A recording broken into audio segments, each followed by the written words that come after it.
ট্রেনে বসে আছি, জানালায় একজন চাওয়ালা এসে বলল, বাবা, আজকের দুধ চা খুব দারুণ হয়েছে, খাইবা?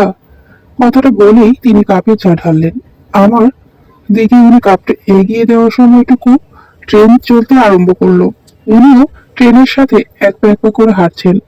চায়ের রংটা দেখে খাওয়ার ইচ্ছে হলো। বললাম, কত? 10 টাকা।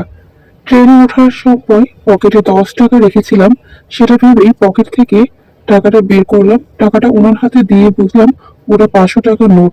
ততক্ষণে টাকাটা ওনার হাতে দিয়ে দিয়েছি, আর ট্রেনটাও চলা শুরু হয়ে গিয়েছে। আশা ছেড়ে দিয়ে জানালা দিয়ে বাইরের দিকে তাকিয়ে রইলাম। খুব কান্না পাচ্ছে। বাড়িতে যদি এই ঘটনা বলি, ভীষণ বকা খেতে হবে। মনমরা বসে আছি, হঠাৎ কাঁধে কারো স্পর্শ পেলাম। তাকালাম, কিন্তু চিনতে পারলাম না। লোকটা বলল, বাবা, তুমি এখনই চা নিয়ে 500 টাকার নোট দিলে না? আমার দেহে যেন প্রাণ ফিরে এলো। বললাম, হ্যাঁ হ্যাঁ, আমি দিয়েছিলাম। আপনি সেই চাওয়ালা?